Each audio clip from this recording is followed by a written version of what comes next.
Good morning everyone. स्वागत है आप सभी का एनटीटी की क्लास में। हम पढ़ रहे हैं history and philosophy of pre primary education का चैप्टर 3, जिसमें हम पेरेंट्स और टीचर की प्राइमरी शिक्षा में क्या स्थान है, कैसे उन्हें इस शिक्षा को बेहतर बनाने के लिए कार्य करने चाहिए, उनके बारे में बात कर रहे थे। ठीक है, लास्ट क्लास में हम बात कर रहे थे कि हमारे पास कुछ रिकमेंडेशंस यानी सुझाव हैं, ठीक है, जिसको हम अपनाकर प्राइमरी शिक्षा को बेहतर बना सकते हैं। तो उन्हीं में से एक दो सुझाव और हैं हमारे पास। कार्यक्रम में एक रूपता लाने के लिए पूर्व प्राथमिक शिक्षा का एक वार्षिक और दैनिक कार्यक्रम तैयार किया जाए ताकि सभी शिक्षा संस्थान इसे अमल करें। ठीक है, मतलब सिंपल से शब्दों में ये कहना चाहते हैं कि जितने भी हमारे प्री प्राइमरी स्कूल हैं वहां पर क्या होना चाहिए कि जैसे सभी चीजों को एक तरह से लाने के लिए, सभी चीजों में एक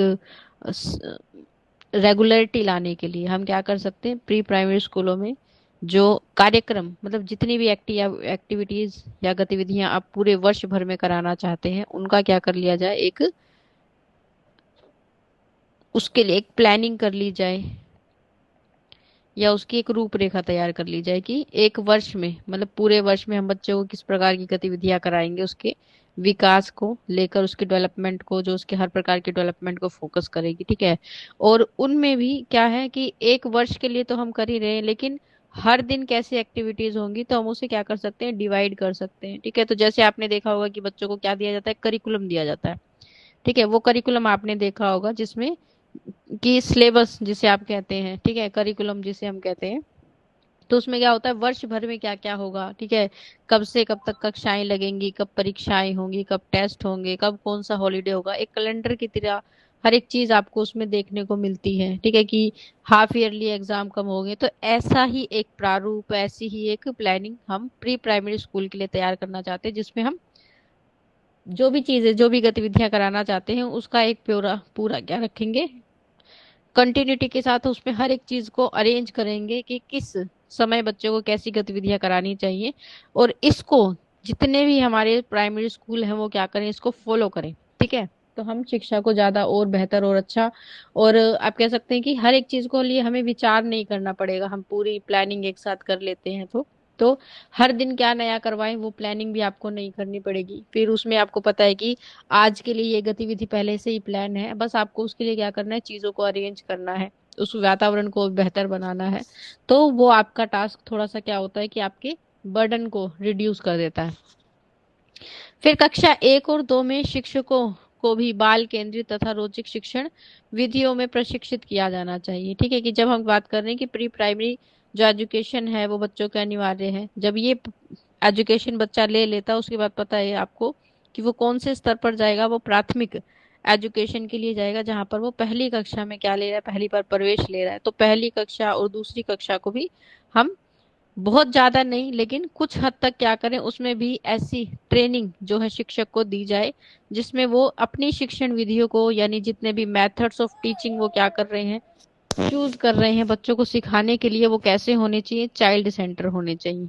ठीक है, तो बच्चों के आधार पर उनको चुनाव चुनाव करें उनका, ठीक है, उनका सिलेक्शन करें, या फिर आप कह सकते हैं कि वो कैसी होनी चाहिए, बच्चों के लिए उनके इंटरेस्ट के अकॉर्डिंग होनी चाहिए। ठीक है, तो उसके आधार पर हम जब चीजों का चयन करते हैं तो शिक्षा और भी ज्यादा बेहतर होती है। बच्चे को ये भी नहीं लगता कि एकदम से ऐसे वातावरण में आ गए जहाँ पर अब वैसा कुछ नहीं है जैसा हमने स्कूल में पहले पढ़ा है या देखा है या गतिविधियां की हैं। तो सडन चेंज हर चीज को क्या करता है, परेशान करता है। कोई भी सडन चेंज आपके एनवायरनमेंट में जब आता है, अचानक से कोई परिवर्तन आ गया, तो वो आपको थोड़ा बहुत मानसिक तनाव अवश्य देता है। तो उसके साथ हम बच्चों को उनकी रुचि के अनुसार अगर सिखाएंगे या ऐसे ही मेथड का इस्तेमाल आप करेंगे जो उनके इंटरेस्ट के अकॉर्डिंग होगा, तो ज्यादा बेहतर क्या कर पाते हैं, एक बैलेंस अपने एनवायरनमेंट के साथ बना पाते हैं, सीखने के लिए बना पाते हैं। तो ये उनके लिए अच्छा है। ठीक है, तो आपको ये सारी रिकमेंडेशंस, जितनी भी बातें आपको बताई गई अभी तक, कल से लेकर अभी तक, उन सबको हमें क्या करना है, याद रखना है। ठीक है, तो ये आपको इसलिए बताई गई ताकि जब आप एज ए टीचर एक शिक्षक के रूप में कार्य करेंगे तो इन सब बातों के साथ यही चीज क्या होती है, आपको ये बता रही है कि आपको ये पता है कि बच्चों को कैसे पढ़ाना है, कैसे उनको शिक्षित करना है। तो ये चीज आपको इसलिए कुछ आप सजेशंस कह सकते हैं आपको दिए गए हैं प्राथमिक स्तर पर अपनाने के लिए। फिर हम बात करेंगे कॉन्टेस्ट, यानी इसके संदर्भ में हमें कुछ बातें बताई गई हैं, ठीक है, कि जो प्री प्राइमरी शिक्षा है,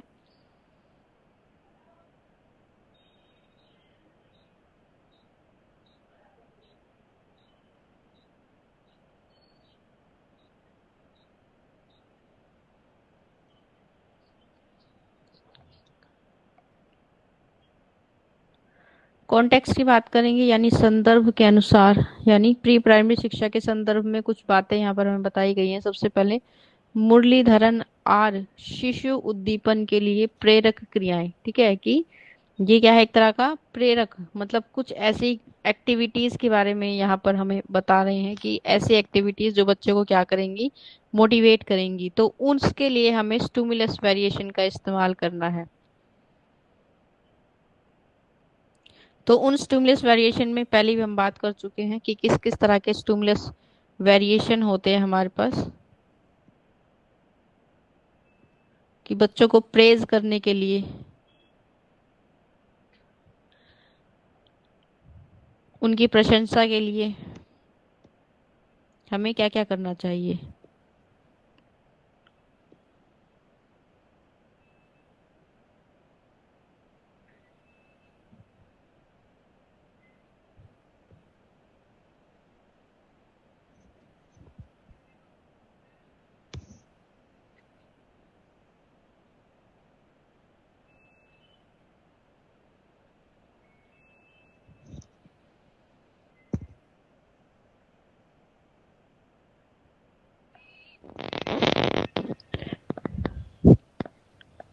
तो दीपन की बात हमने कल भी की थी, ये क्या होते हैं, ये स्टिमुलस होते हैं।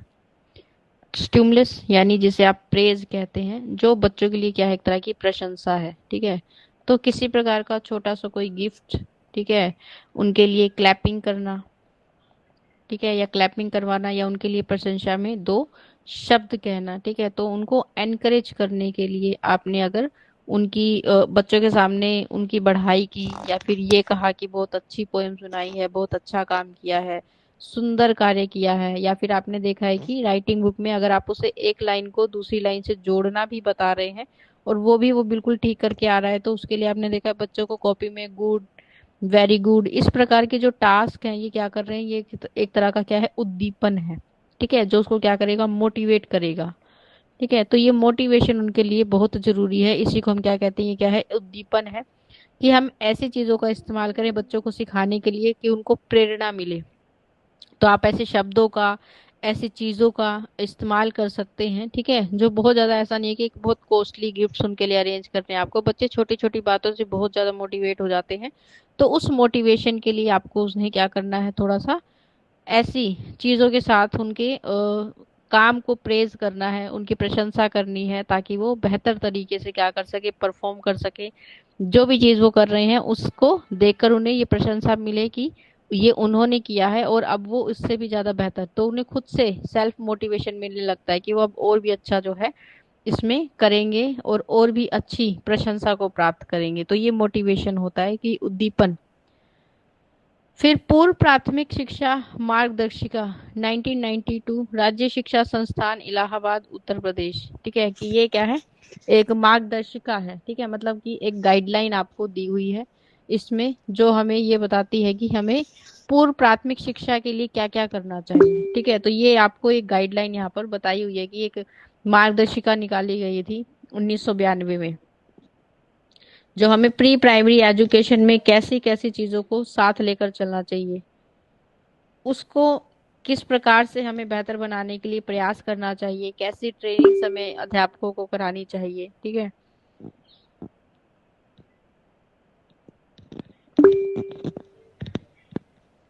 और ये किसके द्वारा निकाली गई थी, इलाहाबाद उत्तर प्रदेश के द्वारा निकाली गई थी, ठीक है।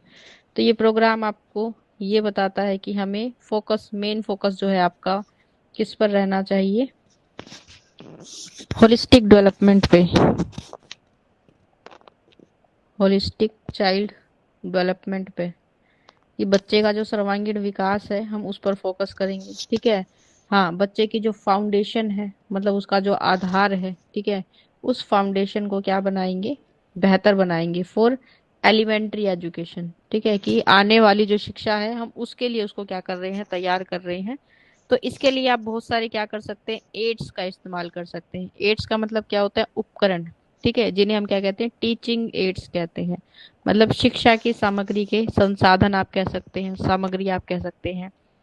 तो जैसे आप टॉयज का इस्तेमाल कर रहे हैं, आप चार्ट का इस्तेमाल कर रहे हो, ठीक है, या फिर किसी फिजिकल ऑब्जेक्ट का आप यूज कर रहे हैं, ठीक है।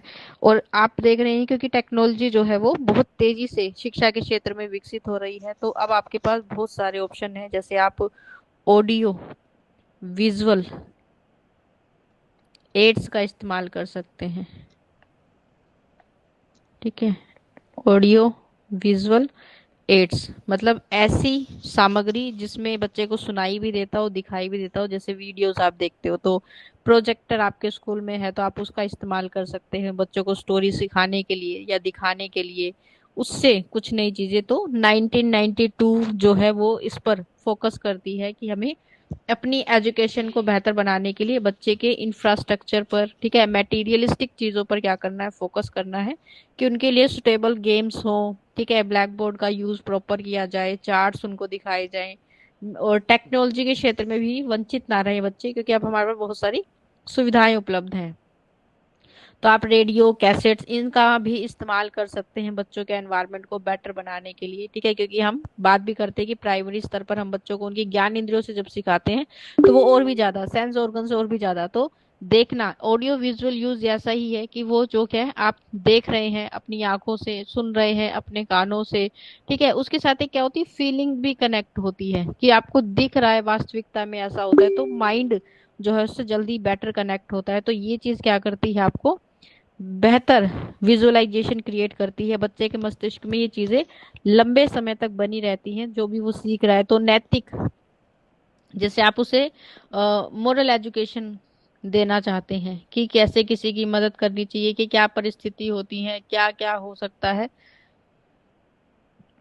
तो उससे रिलेटेड छोटी छोटी स्टोरीज आप उन्हें दिखा भी सकते हैं। या फिर अब आप ये देखेंगे कि किंडरगार्टन में ये प्रशिक्षण की जब हम बात करते हैं या नर्सरी स्कूल में प्रशिक्षण की बात करते हैं, तो ऐसे स्कूलों में क्या होता है कि जो टीचर्स हैं, ठीक है, वो क्या करते हैं कि ऐसी स्टोरी को बच्चों के सामने प्रदर्शित करते हैं, प्रस्तुत करते हैं कि कैसे अगर कोई बुजुर्ग जा रहा है तो आपको उसे रोड क्रॉस करवाने में हेल्प करनी चाहिए। तो ऐसी छोटी छोटी जो स्टोरीज होती हैं वो उनके अंदर इस मोरल एजुकेशन का काम करते हैं, कि नैतिक मूल्यों का उनके अंदर समावेश करेंगी, उन्हें नैतिक मूल्य के बारे में बताएंगी। तो उनके अंदर ये भावना जो है वो अपने आप विकसित होगी। और इससे हमें उन्हें किसी चीज के लिए ऐसे फोर्सफुली नहीं सिखाना पड़ेगा कि जो नैतिक मूल्य हैं, ठीक है, वो क्या होते हैं। तो बच्चों के अंदर ये ज्ञान जो है स्वतः आने लगता है। फिर है राष्ट्रीय शिक्षा नीति 1986 तथा संशोधित संस्करण 1992 की राष्ट्रीय शिक्षा नीति यानी नेशनल एजुकेशन जो पॉलिसी है जो 1986 में आई थी। ठीक है, इसका एम यानी इसका उद्देश्य आपको क्या देखने को मिलता है कि 1986 में जब नेशनल एजुकेशन पॉलिसी आई थी तो इसका एम यानी इसका उद्देश्य क्या था कि हमें क्या करना है, हमें एक मॉडर्न और इंक्लूसिव एजुकेशन को लेकर आना है। ठीक है, मॉडर्न एंड इंक्लूसिव। ठीक है, मॉडर्न क्या होता है, एजुकेशन। ठीक है, मॉडर्न का मतलब होता है कि आधुनिक, कि आज के समय में जैसी एजुकेशन माता पिता चाहते हैं बच्चों को मिलनी चाहिए स्कूलों में, वैसी एजुकेशन लेकर आएंगे। और कैसी, समावेशित शिक्षा। ठीक है, समावेशित शिक्षा का मतलब होता है कि हम हर स्तर के बच्चे को जो है एक ही क्लासरूम में लेकर आएंगे। तो जैसे बहुत सारे बच्चे क्या होते हैं, स्पेशल एजुकेशन जिनके लिए हम बोलते हैं कि उनके लिए लोगों को लगता है कि एक स्पेशल क्लासरूम होना चाहिए। जैसे कोई बच्चा फिजिकली चैलेंज है, ठीक है, विशेष प्रकार की कोई सुविधा उसे चाहिए, जैसे उसको कोई पैरों की समस्या हो सकती है, बाकी नॉर्मली वो बिल्कुल परफेक्ट है। ठीक है, मानसिक रूप से बिल्कुल स्वस्थ है वो बच्चा, अगर फिजिकली कोई भी उसे चैलेंज है या वो विशेष है किसी भी रूप में, तो उसे अपनी सामान्य कक्षाओं से हमें वंचित नहीं करना है। ठीक है, तो आप देखते हैं कि बच्चों को ऐसे बच्चों का मजाक लोग बनाने लगते हैं। तो ऐसी एजुकेशन को प्राइमरी स्तर से ही हम क्या करेंगे, लागू करने की कोशिश करेंगे, ताकि बच्चों के अंदर सभी के लिए क्या एक सेम जो फीलिंग है कि जैसे वो स्वयं है वैसे ही वो दूसरे, उनमें कुछ विशेष नहीं है। और उनको ना ही हमें ये फील कराना है कि उनके अंदर कुछ कमी है या कुछ वो फिजिकली जो है चैलेंज है, तो उनके अंदर किसी प्रकार का कुछ जो कार्य है वो नहीं कर पाएंगे। ठीक है, तो उनको सेम लेवल पर रखने के लिए हम समावेशित शिक्षा की बात करते हैं कि एक ऐसी कक्षा जहां पर सामान्य बच्चा भी वैसे ही पढ़ेगा, ठीक है, जैसे कि अन्य बच्चे पढ़ते हैं, तो सेम, तो उनके लिए कुछ स्पेशल अरेंजमेंट्स हम कक्षा में कर सकते हैं जो उनको थोड़ी सी सुविधा दे और साथ ही आपको या किसी और बच्चे को ये फील ना कराए कि वो अलग है। ठीक है, तो इसके लिए आप देखेंगे कि ऑपरेशन ब्लैक बोर्ड चलाया गया था 1986 में, ताकि हम बच्चों को वर्णों का ज्ञान जो है वो सिखा सकें, क्योंकि उस वक्त हमारे पास टेक्नोलॉजी इतनी विकसित नहीं थी। ठीक है, तो उस वक्त ऑपरेशन ब्लैक बोर्ड चलाया गया ताकि हम क्या कर सके, बच्चों के अंदर टैलेंट जो है, ठीक है, जो रूरल रूरल टैलेंट है, और उसको क्या कर सके, बाहर निकालने की कोशिश करें। ठीक है, तो एम्फसाइज मतलब ये बहुत ज्यादा जोर देता है वोकेशनल एजुकेशन पर कि एक समावेशित शिक्षा का स्तर हमारे पास होना चाहिए। ठीक है, जिसमें उस वक्त तो आप ये देखेंगे कि उस वक्त समावेशित शिक्षा में कि लड़कियों को भी सामान्य शिक्षा जो है मिलनी चाहिए। ठीक है, अदर जो हमारे पास क्या होते हैं, जो अलग अलग क्षेत्र हैं जैसे ट्राइबल एरिया है या फिर SC ST हैं, उनको भी इसमें शामिल करके एक ही स्तर पर शिक्षा देने के लिए ये प्रारूप लेकर आया गया था। ठीक है, फिर इसमें क्या किया गया, संशोधन किया गया। ठीक है, कि 1986 की इस पॉलिसी में कुछ संशोधन किया गया और 1992 में हमने क्या किया, इसके लिए एक नई मार्गदर्शिका निकाली जिसके पे हम पहले ही बात कर चुके हैं। ठीक है, तो ऐसी कुछ बातें हमें इनमें बताई जाती हैं एजुकेशन पॉलिसी में, जो हमें ये बताती हैं कि हर बार जब भी एजुकेशन पॉलिसी आती है उसका कुछ नया एम होता है शिक्षा को लेकर, तो उसको पूरा करने के लिए हम उन कार्यों को करते हैं। फिर विद्यालय शिक्षा के लिए राष्ट्रीय पाठ्य चर्चा की रूपरेखा 2000, राष्ट्रीय शैक्षिक अनुसंधान और प्रशिक्षण परिषद NCERT जिसे आप बोलते हैं, ये उसके संदर्भ में है। ठीक है, कि क्या किया गया 2001 2000 में, क्या किया गया, एक रूपरेखा, ठीक है, मतलब एक आप कह सकते हैं कि करिकुलम को लेकर क्या किया गया, एक बदलाव किया गया। ठीक है, ये बदलाव इसलिए किया गया था क्योंकि आपको पता है कि हर स्टेट अगर अपने अनुसार जैसे किताबें लगवा रहा है, पुस्तकें लगवा रहा है, ठीक है, और प्राइवेट पब्लिकेशंस की हम किताबें लगवाते थे, तो कोई स्कूल कौन सी लगवा रहा है, कोई स्कूल अपनी सहूलियत के अनुसार लगवा रहा है, तो इस चीज को कम करने के लिए। और दूसरा ये है कि बच्चों को होने वाली असुविधा के लिए, कि उन्हें बहुत ज्यादा क्या होती थी समस्या, कि अगर मान लीजिए आपके उनके माता पिता का ट्रांसफर हो रहा है, वो एक स्टेट को छोड़कर दूसरे स्टेट में जा रहे हैं, तो उनको नए सिरे से क्या करना है, किताबें खरीदनी पड़ेंगी, सब कुछ नया, कॉपीज नहीं बनानी पड़ेंगी। तो इसके लिए करिकुलम को क्या कर दिया गया, सभी के लिए समान कर दिया गया, कि पूरे भारतवर्ष में आप कहीं जाइए, हम हर स्कूल में क्या पढ़ाएंगे, NCERT की किताबें पढ़ाई जाएंगी। ठीक है, और ये लागू कर दिया गया केंद्र सरकार के द्वारा, ताकि बच्चों को होने वाली असुविधा, उनको होने वाले जो क्लासरूम में एडजस्टमेंट है, ठीक है, पढ़ाई के साथ जो एडजस्टमेंट उन्हें करना पड़ता है, बार बार नई चीजों के साथ बदलाव जो उन्हें करना पड़ता था, वो उनके लिए एक समस्या बन गई थी। तो उस प्रारूप को, उस रूपरेखा को क्या कर दिया गया, बदल गया, दिया गया, और ये कह दिया गया कि हर जगह पर पूरे भारत में सब जगह एक जैसी किताबों के माध्यम से पढ़ाया जाएगा, ताकि बच्चों को कोई भी असुविधा ना हो। जो इसलिए आपने देखा है कि CBSE जैसे स्कूल हैं, NVS है, KVS है, ठीक है, जितने भी हमारे गवर्नमेंट हैं या फिर प्राइवेट इंस्टीट्यूट है, हर जगह, ठीक है, स्कूल के स्तर पर एक ही प्रकार का पाठ्यक्रम आपको देखने को मिलेगा और एक ही पुस्तकें जो है लगवाई जाती हैं। और अगर कभी सरकार को या गवर्नमेंट क्या करती है, चेकिंग करती है विद्यालयों की, और वहां पर किसी और प्रकार की कुछ पुस्तकों का प्रयोग पाया जाता है, तो स्कूल को उसके लिए दंड भी देना पड़ता है। ठीक है, दंड भी दिया जाता है और उन्हें जो है जुर्माना भी देना पड़ता है। तो इसलिए सभी की पाठ्य चर्चा जो है वो कैसी हो गई, सेम हो गई, सामान्य हो गई। फिर थिंग्स नीडेड टू एनकरेज, मतलब कुछ ऐसी चीजें हमें करनी है जो बच्चों को क्या करेंगी, मोटिवेट करेंगी। ठीक है, उनके अंदर क्या लेकर आएंगी, एक नया कॉन्फिडेंस लेकर आएंगी। ठीक है, तो उनके बारे में बात करेंगे। तो बच्चे को प्रोत्साहित करने के लिए, यानी कि उनको एनकरेज करने के लिए, उनको प्रेरित करने के लिए माता पिता को घर पर कुछ बातों का क्या करना चाहिए, ध्यान रखना चाहिए। ठीक है, तो बच्चे के अंदर क्या है, बच्चे के साथ गुणात्मक समय बिताएं। ठीक है, कि एक हेल्दी टाइम स्पेंड होना चाहिए किसके साथ, अपने बच्चों के साथ। ठीक है, तो बच्चों के साथ क्या करें,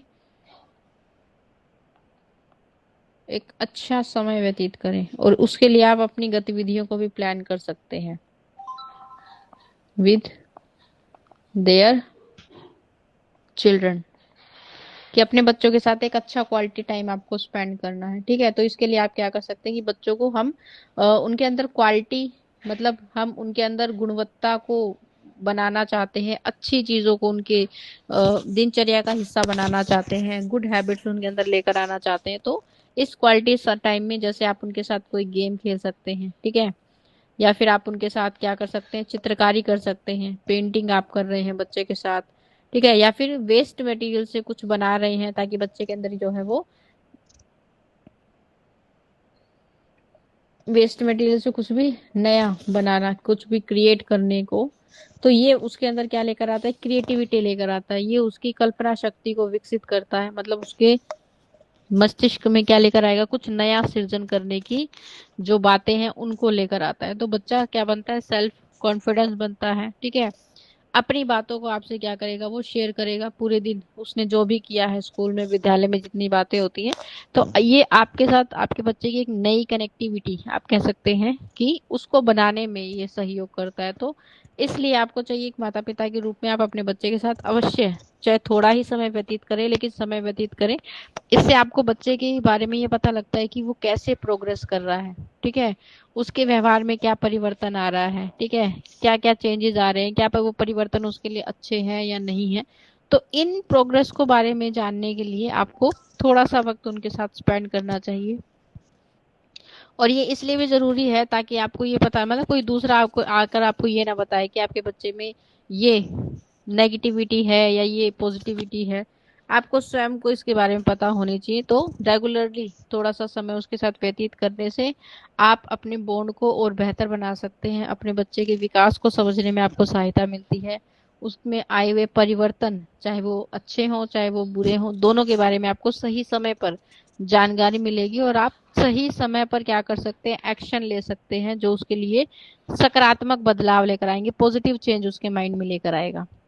फिर बच्चे के साथ बात करें। ठीक है, बच्चे को अधिक से अधिक बोलने का अवसर दें। तो इससे उसकी अभिवृत्ति, ठीक है, कि क्या होगा, इससे उसकी पर्सनैलिटी विकसित होती है, वो अपनी भाषा कौशल का उसे प्रयोग करने का अवसर मिल रहा है, अवसर दें। ठीक है, तो अपनी बातों को स्वयं आपके सामने रखें, तो उसके साथ क्या करें, बातचीत करें। ठीक है, आप कह सकते हैं कि वार्तालाप करें। इससे बच्चे के मन में जितनी भी बातें होती हैं, ठीक है, चाहे वो किसी व्यक्ति से संबंधित हो, कक्षा से संबंधित हो, उसकी प्रेज से, उसकी प्रशंसा से संबंधित हो, वो सारी बातें आपसे शेयर करता है। ठीक है, तो अपने बच्चे को सुनने की, एक गुड लिसनर बनने की कोशिश करें। ठीक है, तो सुनना बहुत आवश्यक है, क्योंकि वो अपनी भावनाएं आपके सामने व्यक्त कर रहा है। जैसे आपको हर समय ये होता है कि दिन में जो भी हुआ है वो आप किसी न किसी से शेयर करते हैं, तो ऐसे ही बच्चों के मन में, बच्चों के भाषा कौशल को विकसित करने के लिए उन्हें अवसर मिलना चाहिए, ताकि वो अपनी अभिव्यक्ति को, अपनी पर्सनालिटी को, अपनी भाषा कौशल को क्या कर सके, दूसरों के सामने प्रस्तुतिकरण कर सके। ठीक है, तो उनके शब्दों का जो उच्चारण है हम उन्हें ठीक कर पाते हैं। ठीक है, और सही गलत का जो अंतर है हम उन्हें वो सिखा पाते हैं। तो उन्हें अधिक से अधिक बोलने का अवसर दे, ये भी क्या है, आपका एक कर्तव्य है। फिर नेक्स्ट है कि एज ए पेरेंट्स आपको बच्चे के साथ उनका साथी बनकर जो है खेलना चाहिए, क्योंकि जो हर बच्चा अपने आप में क्या होता है, इंडिविजुअल है, वो अलग है। ठीक है, तो उसकी अपनी क्या हो सकती है, रुचि हो सकती है। और बहुत सारे लोगों को ये होता है, या बहुत सारे बच्चों को ये होता है कि वो किसी और के साथ नहीं खेलना चाहते, या फिर और अलग एज ग्रुप है, या फिर उनकी एज ग्रुप के बच्चे आसपास नहीं है। तो आप स्वयं क्या बन सकते हैं, उनके लिए एक साथी बन सकते हैं। ठीक है, उनका एक फ्रेंड के रूप में। तो यहीं से शुरुआत होती है। बहुत सारे लोग ये होते हैं कि बच्चे जब धीरे धीरे बड़े हो रहे हैं तो वो माता पिता से कटने लगते हैं। वो एक यही रीजन होता है कि जब एक समय से शुरुआत आपने की ही नहीं, तो एक समय के बाद बच्चे को एक अलग नीड होती है अपनी बातों को दूसरों के सामने प्रेजेंट करने की। वो बातें जो वो और किसी से नहीं कर सकता, वो अपने फ्रेंड सर्कल में करता है। तो यहीं से शुरुआत करें, उसका एक दोस्त मित्र बनने की कोशिश करें। तो अपनी जब आज उसको एक हैबिट लग जाएगी अपनी सारी बातें आपसे शेयर करने की, तो जो भी एनवायरनमेंट उसके पास है, जो भी वातावरण उसके आसपास होगा, वो उसकी चर्चा आपसे अवश्य करेगा। ठीक है, तो क्लासरूम में क्या हुआ, पूरे डे में क्या हुआ, ठीक है, हर एक बात को वो आपसे शेयर करेगा। और ये एक अच्छी हैबिट आप कह सकते हैं होती है। ठीक है, इससे ये पता लगता है, आपको ये समझ में आता है कि आपके बच्चे की जो क्षमताएं हैं वो कैसी हैं। ठीक है, वो किस तरह के विचार अपने मन में रखता है, किस तरह के लोगों के कांटेक्ट में आ रहा है। तो आने वाले समय में ये एक पॉजिटिव आपके लिए क्या बनता है, चांस बनता है, अपने बच्चे को बेहतर जानने का अवसर आपको मिलेगा। उन्हें उचित मार्गदर्शन जो है वो दें। ठीक है, सही गाइडलाइन उन्हें जो है देने की कोशिश करें। तो एक सही सलाह, या फिर आपको अपने बच्चे की रुचि के बारे में पता है, तो आपको पता है कि आप उसकी रुचि के अनुसार उसको ज्यादा बेहतर क्या कर सकते हैं, मार्गदर्शन, एक अच्छा गाइडलाइन आप उसे प्रोवाइड कर सकते हैं कि उसे किस दिशा में जाना चाहिए, क्या उसके लिए ज्यादा मच बेटर है। ठीक है, तो उसकी रुचियों के आधार पर उसको गाइडलाइन देने का जो काम है वो एक माता पिता बेहतर कर सकते हैं। ठीक है, और आपको उनकी रुचियों का सम्मान करना चाहिए। ठीक है, तो इससे ये होता है कि बच्चा जो है वो भटकता नहीं है। ठीक है, उसके माइंड में जो कंफ्यूजन्स होते हैं वो नहीं होंगे, और वो अपने पाथ को लेकर एक क्लियरिटी पर होता है कि मुझे इसी तरफ चलना है। ठीक है, तो इसलिए भी जो है ये चीज उचित है कि आपको उनके लिए क्या है, एक गाइडलाइन देने का काम करना है, एक सही मार्ग दिखाने का काम करना है। तो ये चीज भी उनके लिए बेटर होती है। फिर बच्चों को अधिक रोके टोके नहीं, तो जो भी बच्चे करते हैं, ठीक है, ऐसा नहीं है कि बिल्कुल ही नहीं करना होता। तो जैसे कभी बच्चा कुछ रचनात्मक कार्यों में लगा हुआ है, ठीक है, कुछ नया बना रहा है, कुछ क्रिएट कर रहा है,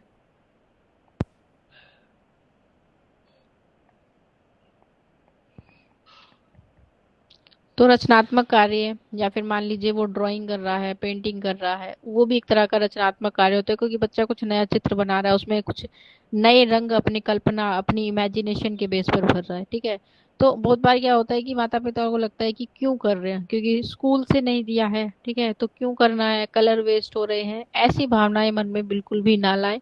ठीक है, उसे क्या मिल, उसे अवसर दें। ठीक है, अपनी कल्पना को बनाने का।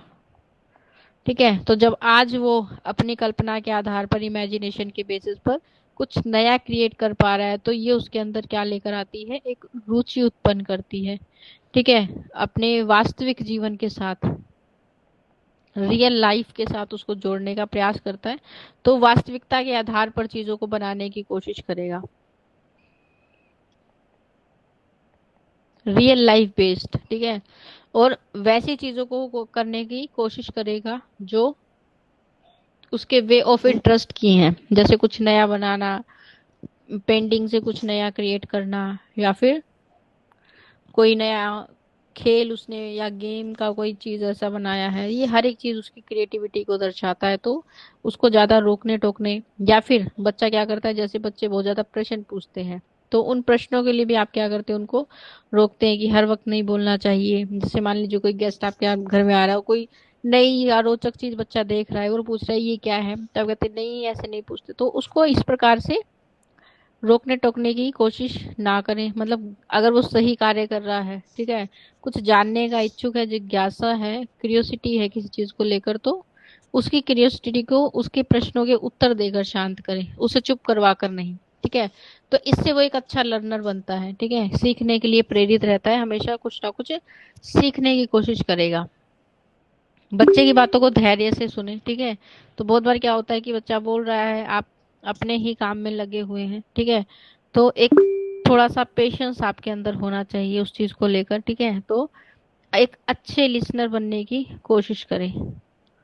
ठीक है, गुड लिसनर। तो इससे आपको बच्चे की भावनाओं के बारे में पता लगता है, वो किस चीज से कितना कनेक्ट है, इस चीज के बारे में पता लगता है। ठीक है, और जब आप ध्यान से सुनते हैं तो उसको एक सिक्योरिटी, एक कॉन्फिडेंस उसके मन में आता है कि मुझे किसी और की आवश्यकता नहीं है। तो जब हम किसी अपने बच्चे को नहीं सुन रहे हैं तो वो दूसरों को सुनाना शुरू करता है, ठीक है। तो फिर वो धीरे धीरे आपसे दूर और दूसरों के ज्यादा करीब। तो फिर आपको ये लगता है कि एकदम से आप उसे खींचने का प्रयास करेंगे, वो चीज गलत होती है।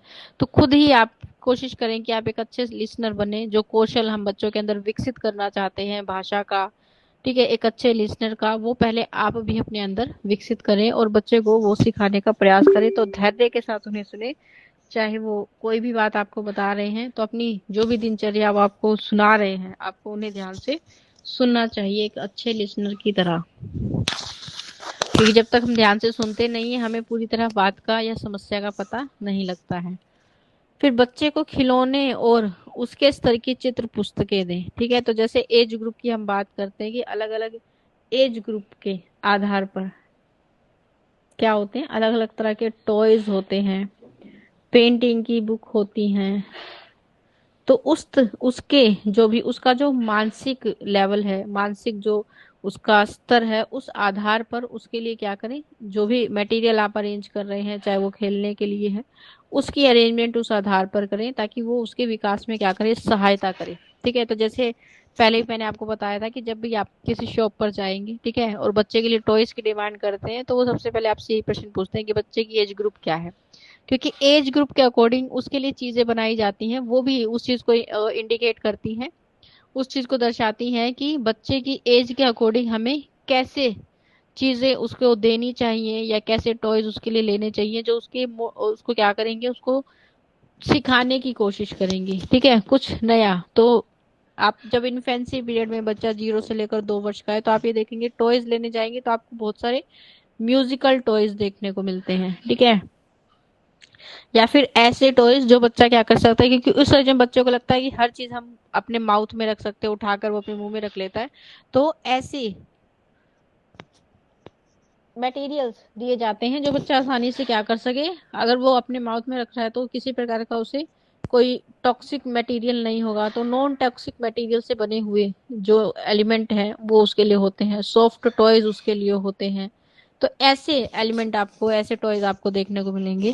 लेकिन जब आप चाइल्डहुड पीरियड के लिए, ठीक है, तो आपने देखा है कि बहुत सारे जो टॉयज होते हैं उस पर लिखा भी होता है 3+ कि 3+ एज ग्रुप के बच्चों के लिए अच्छा है। तो जैसे आप बच्चों के लिए पजल्स ले सकते हैं, वो सॉल्व करेंगे, अच्छा एक मेंटल लेवल बढ़ाने का टॉय गेम होता है, ठीक है। तो इस प्रकार के जैसे कलर करने के लिए पेंटिंग कलर्स आप ले सकते हैं, अलग अलग तरह की शेप आप ले सकते हैं ताकि बच्चा उनको क्रिएट कर सके। क्ले आप ले सकते हैं, मॉडलिंग क्ले, जिससे बच्चा शेप अलग अलग तरह के उसमें मॉल्ड्स आते हैं जिससे बच्चा जो है वो चीजों को क्रिएट कर सकता है। तो ऐसे चीजें जो है उसके मानसिक स्तर को बेहतर बनाने के लिए, उसकी मेंटल एक्टिविटी को पॉजिटिव रखने के लिए, मानसिक स्तर पर उसको सिखाने के लिए उसको प्रेरित करते हैं। तो ऐसी चीजों को आप अपने बच्चों के आसपास अरेंज करें जो उनके विकास को दर्शाएं या उनके विकास को बेहतर बनाने में अपना सहयोग देंगी। फिर बच्चों को घर के बाहर घुमाने ले जाएं, आसपास की जो भी चीजें दिखती हैं आपको, ठीक है, उनसे बच्चों को क्या कराएं, अवगत कराएं, ठीक है। उन चीजों के बारे में बच्चों को जानकारी दीजिए। जैसे आप कहीं भी जा रहे हैं, ठीक है, रास्ते में जैसे ट्रैफिक लाइट आपको दिखती है तो उसके बारे में आप बच्चों को बता सकते हैं कि रेड, येलो और ग्रीन का क्या काम होता है। तो ऐसी जानकारी हम उन्हें तो दे सकते हैं जो उनके लिए अच्छी होती हैं, बेहतर होती हैं, ठीक है। जैसे फुटपाथ की जानकारी कि फुटपाथ पे ही क्यों चलना चाहिए, और जैसे लेटर बॉक्स अगर आपको कहीं दिख रहा है, पोस्ट ऑफिस दिख रहा है, तो ऐसी वातावरण से संबंधित जानकारियां जो, क्योंकि ये चीजें हमारे लिए फैमिलियर हैं, ठीक है, फैमिलियर क्योंकि है कि एक समाज का हिस्सा है, कभी ना कभी आप इनका यूज जो है करते हैं।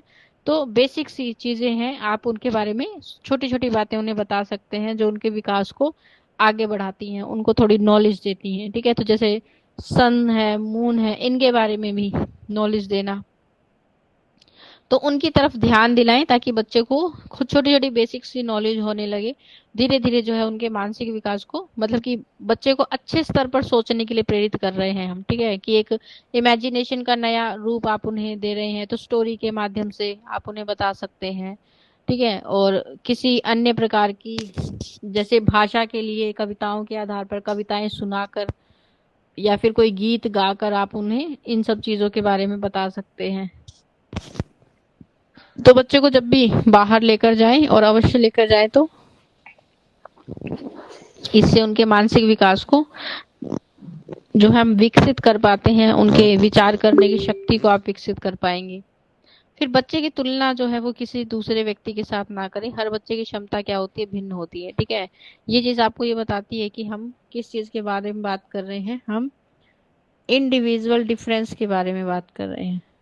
ठीक है, इंडिविजुअल डिफरेंस क्या है, एक तरह का प्रिंसिपल है, सिद्धांत है। ठीक है, जो किसके द्वारा दिया गया हुआ, साइकोलॉजिस्ट के, मतलब जो मनोवैज्ञानिक ये कहते हैं कि हर व्यक्ति क्या है, इंडिविजुअली दूसरे व्यक्ति से डिफरेंट है। तो जैसे आपने देखा है कि हर बच्चे की रुचि अलग है, उसकी क्षमता अलग है। ठीक है, तो आपने उनके माता पिता से उनकी प्रशंसा में सुना होगा कि मेरा बच्चा ये भी कर लेता है, वो भी कर लेता है। तो उसको सुनकर उसका कंपैरिजन मत कीजिए किसी के साथ। ठीक है, कि उसको देखो वो ये भी कर लेता है, वो स्पोर्ट्स में भी अच्छा है, वो एजुकेशन में अच्छा है। वो इसलिए अच्छा है, शायद उसका इंटरेस्ट दोनों चीजों में हो सकता है। ठीक है, वो इसलिए अच्छा है, शायद वो ज्यादा मेहनत करता है उस चीज के लिए। ठीक है, तो किसी भी चीज में परफेक्ट होने का या किसी भी चीज के स्किल होने के बहुत सारे रीजंस हो सकते हैं। ठीक है, हो सकता है वो रीजन उसके माता पिता हो, कि उसके माता पिता को स्पोर्ट्स में भी रुचि रही हो, एजुकेशन में भी अच्छी नॉलेज है, तो वो उसको कॉर्पोरेट करते हैं। ठीक है, तो आप सिर्फ उसकी कुछ बातों को या किसी भी व्यक्ति की कुछ बातों को सुनकर किसी भी बच्चे को दूसरे व्यक्ति से कंपेयर ना करें। ठीक है, क्योंकि हर बच्चे अपनी क्षमता के अनुसार, अपनी योग्यता के अनुसार जो है, अपनी रुचि के अनुसार सीखते हैं। ठीक है, दुनिया में साइकोलॉजी ये कहती है, तो दुनिया में कोई भी आपका स्थान नहीं ले सकता, चाहे वो कितना ही अच्छा क्यों ना हो। तो इस बात को समझने का प्रयास करें और उनकी क्षमताओं को दूसरों की क्षमताओं के साथ कंपेयर ना करें। ठीक है, जैसे आपको कोई कंपेयर करे किसी से तो कैसा लगता है। ठीक है, तो जैसे विचार आपके मन में आते हैं वैसे ही उसके मन में भी आएंगे। तो सबसे पहले स्वयं आप इस बात को समझेंगे, तो आप दूसरों के साथ जो है इसको कंपेयर कर पाएंगे। फिर क्रियाकलाप, खेल, खिलौने, जो भी गतिविधि बच्चे के लिए आप प्लान कर रहे हैं वो ऐसे होने चाहिए जो बच्चों के विकास की दृष्टि से उपयोगी हो। तो जैसे जिस भी चीज का आप चयन कर रहे हैं उसकी एज ग्रुप के अकॉर्डिंग चीजों को चूज कीजिए। जो भी खेल वो खेल रहा है उसके एज ग्रुप के अकॉर्डिंग, कि किस स्टेज पर बच्चे को किस प्रकार के विकास की आवश्यकता होती है, कैसी एक्टिविटीज में उसे लगाना चाहिए। जैसे समर वेकेशंस आते हैं विद्यालयों में, ठीक है, तो उन समर कैंप्स में अगर ऐसी चीजों का आयोजन हो रहा है जो आपके बच्चे की विकास के लिए अच्छी है, बेहतर है, तो बच्चों को उसका पार्ट जरूर बनवाएं। ठीक है, तो बहुत सारी गतिविधियां उसमें की करवाई जाती हैं। इन गतिविधियों से ये भी पता लगता है कि बच्चे की शायद किसी चीज में पहले रुचि नहीं थी, लेकिन अब उसको सीखने के बाद, उसको करने के बाद उसकी रुचि क्या हो गई, उत्पन्न हो गई। ठीक है, तो मतलब हो ऐसा नहीं कि उसकी रुचि थी नहीं, उसकी रुचि थी, लेकिन वो क्या कर रहा था, अपने आप को रोक रहा था इस चीज को करने से। चाहे भय लग रहा हो उसे, डर लग रहा हो, या फिर उसे लगता हो कि ये टास्क बड़ा ही मुश्किल है। तो ऐसी एक्टिविटीज में, इन प्रकार, इस प्रकार की जितनी भी गतिविधियां हैं आपको उनके लिए प्लान करनी चाहिए। ठीक है, अलग अलग तरह की चीजों से उन्हें अवगत कराना चाहिए जो उसके विकास की दृष्टि से उपयोगी है। तो हर प्रकार की एक्टिविटी, जिनकी ऐसे पजल्स, ऐसी पहेलियां आप उनके सामने रख सकते हैं जो मानसिक रूप से क्या करेंगी, उनको सोचने विचारने के लिए थोड़ा सा मोटिवेट करेंगी। ठीक है, ऐसे गेम्स आप उनके लिए दे सकते हैं कि इस तरह से करके दिखाओ, या फिर आप अपने समय में जो भी खेल खेलते थे उनके बारे में आप जानकारी दे सकते हैं। तो ये क्या करेंगे, उनके विकास को बेहतर बनाने में सहयोग करती हैं। ठीक है, उनके विकास को एक पॉजिटिव डायरेक्शन में लेकर चलती हैं। फिर आपका जो भी व्यवहार होता है बच्चे उसका अनुसरण करते हैं, तो हमेशा ध्यान रखें आपका व्यवहार अपने बच्चे के सामने अच्छा होना चाहिए। ठीक है, और बच्चे उस अच्छे व्यवहार का ही क्या करने, अनुसरण करें। तो जैसे भी लैंग्वेज आप बोलते हैं, जैसे भी भाषा का आप इस्तेमाल कर रहे हैं, बच्चा वही भाषा सीखने वाला है। ठीक है, तो किसी प्रकार की अभद्र भाषा का इस्तेमाल बच्चों के सामने बिल्कुल भी ना करें। तो कभी कभी होता है, परिस्थितियां ऐसी होंगी कि आपने बोल दिया, ठीक है, लेकिन थोड़ा सा आप इस चीज पर विचार कर सकते हैं कि अगर बच्चे आसपास हैं तो आप ऐसी लैंग्वेज का इस्तेमाल ना करें। ठीक है, जब भी आप अपनों से बड़ों से बात करें तो सम्मान पूर्वक करें, तो बच्चे उसी चीज का क्या करेंगे, अनुसरण करेंगे। तो आपको उन्हें सिखाना नहीं पड़ेगा कि दूसरों का सम्मान कैसे करना है, क्योंकि वो आपको फॉलो कर रहा है। ठीक है। तो अपने व्यवहार में आप क्या ला सकते हैं, परिवर्तन ला सकते हैं। क्यों? क्योंकि आप चाहते हैं बच्चे के व्यवहार में परिवर्तन हो। ठीक है, तो ये परिवर्तन जबरदस्ती लाने की बजाय आप उन्हें स्वतः धीरे धीरे वो खुद अपने अंदर ले आएंगे। बस वो आपको अगर फॉलो कर रहे हैं तो आपको कुछ बातों का ध्यान रखना है और अपने व्यवहार को दूसरों के प्रति अच्छा और सम्मान पूर्वक बनाना है। तो ये नैतिक बातें जो बच्चों के अंदर हम लाना चाहते हैं, शिष्टाचार का व्यवहार जो उनके अंदर लेकर आना चाहते हैं, गुड मैनर्स जिसे आप कहते हैं, वो उनके अंदर स्वतः ही आ जाएंगे। फिर बच्चों के प्रश्नों के उत्तर दें, उन्हें खोजबीन की आदत डालें। ठीक है, कि हमेशा कुछ नया खोजने का, नया खोजने का मतलब होता है कुछ, जब भी बच्चे कोई गतिविधि कर रहे हैं उससे कोई ना कोई अनुभव उन्हें प्राप्त होता है। ठीक है, तो उनके लिए कोशिश करें कुछ ऐसी एक्टिविटीज आप उन्हें दे दें जिससे वो कोई ना कोई चीज सीखें, कुछ नया ज्ञान उन्हें अर्जित हो। ठीक है, और जब भी वो कोई प्रश्न पूछते हैं तो उनके प्रश्न का सही उत्तर दें। उन्हें कभी भी ऐसी स्टोरीज ना सुनाएं जो वास्तविकता से संबंध नहीं रखती, जो रियल लाइफ से कनेक्ट ना हो। ठीक है, तो जैसे बहुत सारी चीजों के लिए हम अलग अलग तरह की स्टोरीज उन्हें सुना देते हैं। तो इतना ज्यादा सत्य भी नहीं बताना है, लेकिन जो उनको समझ ना आए, तो छोटी छोटी चीजों के जो भी प्रश्न उत्तर होते हैं वो आप उन्हें सही दे, लेकिन उतना ही उत्तर दे जितना उनकी एज ग्रुप के लिए उपयुक्त है। तो इससे क्या है, वो खोजी बनते हैं। खोजी मतलब कि कुछ नया ज्ञान खोजने के लिए हमेशा तैयार रहते हैं, नई चीजों को सीखने के लिए हमेशा तैयार रहते हैं। तो उनके प्रश्नों के सटीक और सही सार्थक उत्तर जो है अवश्य दें, ताकि बच्चे के अंदर अलग प्रकार की जो जिज्ञासा है, क्योंकि अगर आप सही उत्तर नहीं देंगे तो उसके मन में एक अलग जिज्ञासा उत्पन्न होगी उस चीज को जानने की। तो वो उससे हो सकता है कि बच्चा अनावश्यक, ठीक है, अननेसेसरी चीजों को सीख ले जो उसके लिए आवश्यक नहीं है। तो आप ही उसके उत्तरों को सही दिशा में लेकर जाएं। ठीक है, सही डायरेक्शन उसे दें और उन चीजों से अवगत कराएं जो वास्तविक चीजों से संबंधित होती हैं। फिर बार बार प्रश्न पूछने पर कभी भी बच्चे को डांटना नहीं चाहिए। इससे क्या होता है, इससे उनके अंदर जो जानने की इच्छा है, उनके अंदर जो खोज करने की आदत आप कह सकते हैं, या फिर जिज्ञासा आप कह सकते हैं, या फिर आप कह सकते हैं कि क्या है उनके अंदर, किसी चीज को सीखने की जो इच्छा है, ये क्या होने लगती है, कम होने लगती है। फिर एक समय के बाद बच्चा जो है वो, अगर उसे चीजें समझ में नहीं आ रही है ना, तो वो विद्यालय में भी प्रश्न नहीं पूछेगा। तो इस उनकी रुचि को बढ़ाने की कोशिश करें, उनके प्रश्नों पर उसे डांटने की बजाय उनके उत्तर से उनको अवगत कराएं, ताकि बच्चा जो है बेहतर चीजों को सीखे। फिर घर का वातावरण कभी भी तनाव पूर्वक नहीं होना चाहिए। ठीक है, तनाव से मुक्त रहे ताकि बच्चा किसी प्रकार की मानसिक समस्या या मानसिक तनाव से पीड़ित ना हो, ताकि बच्चा जो है अपने आप को सुरक्षित महसूस करे। तो बहुत बार आप देखते हैं कि फैमिली में, आप जॉइंट फैमिली में तब, या फिर आप न्यूक्लियर फैमिली में तब भी पेरेंट्स के बीच में अगर कोई ऐसी डिस्कशन हो रही है जो बच्चे को नहीं सुननी चाहिए या फिर बच्चे के लिए आवश्यक नहीं है, तो आप इस चीज को ध्यान रखें। अगर बच्चा आस पास है तो ऐसा वातावरण ही ना बनने दें जो कैसा है, तनाव पूर्वक है। ठीक है, तो बहुत बार आपने देखा इस चीज का भी बच्चे पर, बच्चे की मानसिक स्थिति पर क्या पड़ता है, इसका प्रभाव पड़ता है। तो ऐसी गतिविधियों से, ऐसी इस प्रकार की जो भी एनवायरनमेंट है उससे बच्चे को दूर रखने का प्रयास करें। फिर बच्चे को अपने आसपास के अनुभव का कर चीज अपने आसपास का जो अनुभव है उसे प्राप्त करने का अवसर दें, क्योंकि वे स्वयं चीजों को छू कर, उन्हें सूंघ कर, ठीक है, यहाँ पर गलत लिखा हुआ है, सूंघ कर, चख कर, ध्यान पूर्वक देख कर सीखने की कोशिश करते हैं। ठीक है, तो आप कह सकते हैं कि बच्चा किससे सीख रहा है, अपने सेंसेस से सीख रहा है। ठीक है, तो अगर वह चीज कैसी है, ऐसी है जिसे आप क्या कर सकते हैं, टेस्ट कर सकते हैं। देखिए, ऐसी चीज है जिसे आप अगर टच कर रहे हैं तो बच्चे को कोई समस्या नहीं होगी, तो नजर रखिए। ठीक है, लेकिन ऐसा नहीं है कि आप उन्हें हर एक चीज को छूने से रोक रहे हैं। ठीक है, तो टच करके, स्मेल करके और आंखों से देखकर, तो विजुअलाइजेशन के द्वारा हम क्या कर सकते हैं, उन्हें आप सीखने का अवसर दें।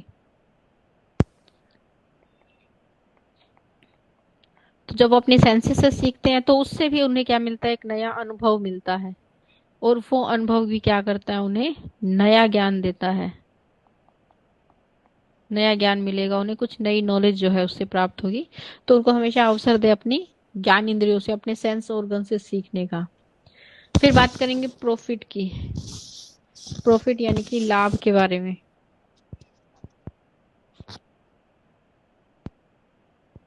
तो क्रियाकलापों और खेल से बच्चों को माता पिता को और घर के अन्य वयस्कों के साथ रहने से एवं आदान प्रदान से अधिक अवसर जो है मिलते हैं। बड़े लोगों के साथ अर्थपूर्ण समय बिताने से बच्चे में निम्नलिखित लाभ जो है प्राप्त होते हैं। मतलब कि आपकी जितनी भी गतिविधियां हैं, जितने भी खेल आप अपने बच्चे के साथ खेलते हैं, या माता पिता या घर के अन्य सदस्य जो है, जो भी एनवायरनमेंट या जो भी टाइम बच्चे के साथ स्पेंड करते हैं, वो उसके लिए क्या है, बड़ा ही प्रीशियस होता है, बड़ा ही इंपॉर्टेंट होता है। और उसके लिए क्या है, ये बहुत ही महत्वपूर्ण है कि इन सब चीजों से वो क्या सीखता है, कुछ नया सीखता है। ठीक है, तो जो भी चीजें हैं उनसे क्या है, उसे कुछ ना कुछ लाभ अवश्य मिलेगा। जैसे कि पहला लाभ तो उसे मिल रहा है कि एक अच्छे वातावरण में रहने से उसे एक सुरक्षा का अनुभव होता है, एक सिक्योरिटी फील होती है उसे। तो घर के जितने भी मेंबर्स हैं, ठीक है, कि मान लीजिए आपकी फैमिली मेंबर्स में जितने भी सदस्य हैं, जितना ज्यादा बच्चा उनके साथ क्या करता है, टाइम स्पेंड करता है, ठीक है, वो उनके साथ उतना ही क्या महसूस करता है, सुरक्षित महसूस करता है। तो ये क्या करती है, उसके अंदर एक अच्छी भावना को लेकर आता है, वो अपने आप को प्रोटेक्टिव फील जो है वो फील करता है। तो एक समय पर अगर माता पिता उसके आसपास नहीं भी है, तो भी उसे वही सुरक्षा अनुभव होती है जो उनके साथ रहते हुए होती है। ठीक है, तो इसलिए जितने भी एल्डर या आपके घर में जितने भी गार्जियन हैं, ठीक है, उनके होने से क्या है, बच्चे के अंदर एक सुरक्षा और एक नई, ठीक है, कुछ नया सीखने का अवसर मिलता है। तो जब वो अपने अनुभव उनके साथ शेयर करते हैं, अपने समय की बातें उसे बताते हैं, तो ये भी क्या है, उसके लिए एक नया अनुभव उसे प्राप्त होता है कि पहले ऐसा होता था। ठीक है, तो वो स्टोरीज भी क्या करती हैं, उसको बेहतर रूप से उन चीजों से, मतलब आप कह सकते हैं आपकी संस्कृति से अवगत करा रही हैं, आपके जो पहले की मनुष्य की का विकास कैसे हुआ उन बातों से अवगत करा रही हैं। फिर बच्चे का जो विकास है, बच्चा अपने अस्तित्व का बोध कर पाता है, ठीक है, उसे अपने बारे में जानकारी मिलती है, तो स्वयं को जानने का अवसर मिलता है उसे। ठीक है, अपनी गतिविधियों पर वो क्या कर पाता है, फोकस कर पाता है। फिर सबके साथ संतुलन यानी सामंजस्य स्थापित करना सीखता है कि एक, अगर वो दो ही मेंबर्स के साथ रह रहा है तो वो उतना ही कंट्रोल अपने ऊपर कर पाएगा, अगर वो चार के साथ रह रहा है तो उसकी कंट्रोल करने की क्षमता और भी अच्छी होती है। ठीक है, तो जितने ज्यादा मेंबर्स के साथ बच्चा घर में रह रहा है, उसका समाज के साथ संतुलन बनाना या समाज के साथ एक बैलेंस बनाने की जो क्षमता है, वो उतनी ही ज्यादा क्या होती है, विकसित होती है।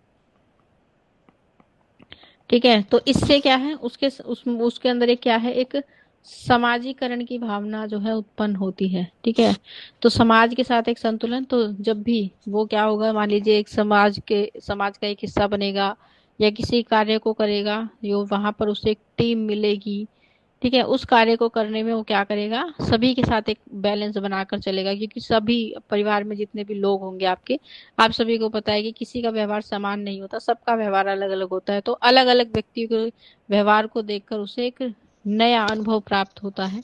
ठीक है, तो संतुलन बनाने के लिए समाज में जब हम आते हैं रहने, या फिर कहीं अन्य स्थान पर आप रहने जाते हैं, तो बेहतर रूप से आप क्या कर पाते हैं, लोगों के साथ आपकी ट्यूनिंग अच्छी होती है, आप ये कह सकते हैं। फिर दूसरों के प्रति विश्वास की भावना जागृत होती है। ठीक है, कि दूसरों के प्रति भी एक ट्रस्ट जो है वो बहुत जरूरी होता है। ठीक है, कि किस पर हमें ट्रस्ट करना चाहिए या किस पर नहीं करना चाहिए, तो उनके अनुभव हमें ये भी सिखाते हैं कि कैसे दूसरों के प्रति विश्वास को हमें बनाकर रखना है, या दूसरों के साथ अपने विश्वास को बनाए रखना है। इन सब चीजों के बारे में उसे सीखने का अवसर मिलता है। फिर एक प्रॉफिट आपको ये मिलता है कि उसमें आत्मविश्वास की भावना जो है सबल हो जाती है, कि एक सेल्फ कॉन्फिडेंस उसके अंदर अलग रूप से डेवलप हो रहा है। बच्चे के अंदर उत्सुकता यानी चीजों को जानने की इच्छा और उत्साह में वृद्धि होती है। ठीक है, कि वो सेल्फ मोटिवेट होता रहता है हर एक चीज को लेकर। तो जैसे जितने भी मेंबर्स हैं वो अपने अपनी एज ग्रुप के अकॉर्डिंग उसे बातें बताते हैं या चीजें सिखाते हैं, तो उसके अंदर एक अलग ही लेवल जो है वो आता है एक्साइटमेंट का। ठीक है, किसी किसी भी चीज को लेकर, कोई कार्य को करने का, तो वो अलग ही उसे क्या मिलता है, एक नया एक्सपीरियंस और अनुभव मिलता है, उसे सोचने की जो क्षमता है वो विकसित होती है। फिर सोचने समझने और कल्पना आदि के अवसर मिलते हैं। ठीक है, कि अलग अलग व्यक्तियों के साथ अलग अलग तरह की बातों से या वार्तालाप से या उनकी बातों का जो अनुभव है उससे बच्चे की सोचने और विचारने की क्षमता जो है वो और अलग विकसित होती है। और अधिक जानने और सीखने की जिज्ञासा का जो है उसके अंदर आपको बढ़ावा देखने को मिलेगा, कि बच्चा जो है ज्यादा चीजें जानने का इच्छुक रहता है। ठीक है, अलग अलग चीजों के बारे में वो क्या करेगा, पूछेगा। तो जैसे जितने भी फेस्टिवल्स आपके घर में होते हैं या कोई भी कार्यक्रम आपके घर में हो रहा है, ठीक है, तो उसके प्रति बच्चे के अंदर जो भी जानने की इच्छा है, जिज्ञासा है, ये उसको बढ़ावा देता है। तो बच्चा सीखने और जानने के लिए हमेशा उत्सुक रहते हैं। फिर अन्य लोगों के प्रति एक संवेदनशीलता उसके मन में रहती है, कि एक बच्चा अगर वह अगर अकेला रह रहा है, ठीक है, उसको सिर्फ उतनी ही कंपनी मिलती है अपने माता पिता की जो कुछ घंटों की या कुछ एक पर्टिकुलर टाइम की होती है। तो ऐसे में बच्चा जो है वो एकांकी में, ठीक है, कि एक अकेलेपन का जो उसे ये होता है कि अब अकेला ही है, तो अलग विचार उसके मन में आ रहे हैं। लेकिन जब वह लोगों के साथ रहता है, ज्यादा लोगों के संपर्क में रहता है, तो दूसरे लोगों के प्रति क्या बनता है, संवेदनशील बनता है। ठीक है, मानवता जो है उसके अंदर ज्यादा बेहतर रूप से विकसित होती है। दया, आप कह सकते हैं काइंडनेस जो है वो ज्यादा बेहतर विकसित होती है। तो संवेदनशील बनाने में भी क्या करता है, सहायता करता है। फिर माता पिता और अन्य वयस्क, यानी जितने भी बड़े लोग आपके घर में हैं, उनके द्वारा जो भी पौराणिक कथाएं उन्हें उसे सुनाई जाती हैं, ठीक है, जो किससे, वही किसी त्योहार से संबंधित कथाएं हो सकती है। पंचतंत्र की कहानियों के बारे में आपने सुना है, जो नैतिक मूल्यों का निर्माण करने के लिए बच्चों के लिए बहुत अच्छी होती हैं, तो उनके मन में अच्छे विचार का निर्माण करती हैं। तो आपको एज ए पेरेंट्स ये चाहिए कि आप बच्चों के सामने इन कथाओं को, इन जितने भी अच्छे अच्छे प्रसंग हैं उनको लेकर बच्चों को सरल भाषा में सुनाएं। कोई भी फेस्टिवल आता है उससे रिलेटेड स्टोरी के बारे में उन्हें बताएं, कि कोई भी एक्टिविटी आप अपने घर में कर रहे हैं या कोई क्रिया आपके घर में हो रही है या कोई फेस्टिवल सेलिब्रेशन हो रहा है, तो उसको करने के पीछे क्या स्टोरी है, क्या कारण है, आप ये बातें उन्हें सिखा सकते हैं, बता सकते हैं। फिर समय का अभाव होने पर माता पिता का ये कर्तव्य है कि वह समय निकाल कर बच्चों को कहानियां अवश्य सुनाए। ठीक है, क्योंकि हर कोई अपनी लाइफ में बिजी है, ठीक है, लेकिन ये एक चीज क्या होती है, आपकी प्रायोरिटी होती है, कि आपका कर्तव्य है कि आप उनके लिए क्या करें, समय निकालें। ठीक है, तो जितनी इम्पोर्टेंस आप बाकी चीजों को देते हैं, उसका कुछ हिस्से की इम्पोर्टेंस जो है वो उस व्यक्ति की भी है, उस बच्चे की भी है। ठीक है, क्योंकि वो आपसे सबसे ज्यादा कनेक्टेड है, आपके साथ जो है वो क्या है, ज्यादा भावनात्मक रूप से आपसे जुड़ा हुआ है। ठीक है, तो इसलिए आपका कर्तव्य भी बनता है, ठीक है, और आपका ये दायित्व, रिस्पॉन्सिबिलिटी भी है कि आपको ही क्या करना है, उसके लिए समय निकालकर उसे अच्छी वातावरण में विकसित करना है। ठीक है, ताकि जो चेंजेस आप चाहते हैं, कि भाई पेरेंट्स एक्सपेक्टेशंस ऐसी रखते हैं कि भाई बच्चा पता नहीं क्या कर ले, लेकिन वो करेगा तब जब आप उसके साथ थोड़ा सा कोऑपरेट करेंगे, या फिर आप थोड़ा सा क्या करेंगे, अपने समय में से उसको समय देंगे उन चीजों को सिखाने के लिए, तभी वो चीजें आपको उसमें, वो गुण आपको उसमें दिखने को मिलेंगे, एकदम से विकसित नहीं हो सकते। ठीक है, तो एक्सपेक्टेशन भी उतनी रखिए जितने की आप उसे समय दे पा रहे हैं। फिर उनका ज्ञान बढ़ता है। ठीक है, नई नई बातों को जानकर, नई नई चीजों के बारे में जान कर उनके ज्ञान में वृद्धि होती है, धर्म के प्रति रुचि उत्पन्न होती है, अपनी संस्कृति के प्रति रुचि उत्पन्न होती है, नए शब्द सीखने का अवसर मिलता है।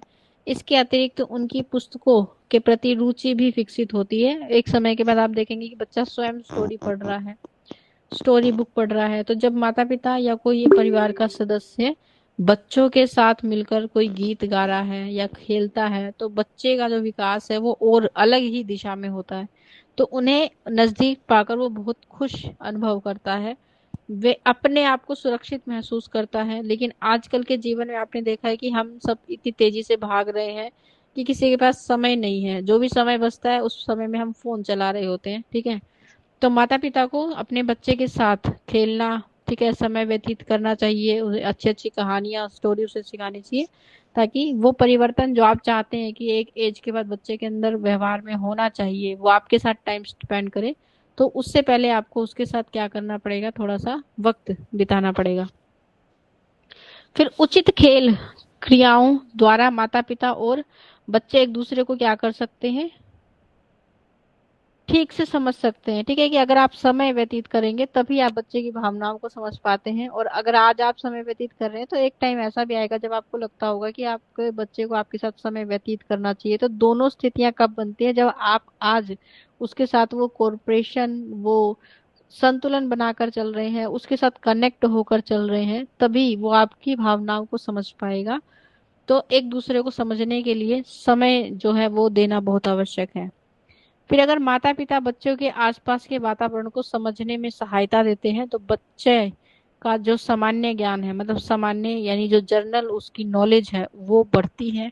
शुरू से ही बच्चे जो है प्रश्न पूछते हैं तो तर्कपूर्ण और सही उत्तर उन्हें दे। ठीक है, तर्कपूर्ण मतलब किसी भी प्रश्न के लिए कोई कारण है तो वो कारण उन्हें जरूर बताएं। ठीक है, और इससे उसके अंदर क्या होता है, वैज्ञानिक दृष्टिकोण उत्पन्न होता है। तो जैसे भ्रम की कहानियां होती हैं, ठीक है, कि जो हमें सिर्फ भ्रमित कर रही है, उसमें सत्य बिल्कुल नहीं होता, रियलिटी बिल्कुल भी नहीं होती, वो सिर्फ किस पर आधारित है, वो हमारी कल्पनाओं पर आधारित है, जबकि वास्तविकता में ऐसा कुछ भी नहीं होता। तो जब भी बच्चा कोई प्रश्न पूछता है तो उसे रियल लाइफ बेस्ड जो बातें हैं वही बताएं, उसे किसी प्रकार की भ्रम की कहानी, जैसे मान लीजिए बच्चा ये पूछ रहा है भूकंप क्यों आता है, ठीक है, तो उसका सही कारण क्या है, आपको उसे यही बताना चाहिए।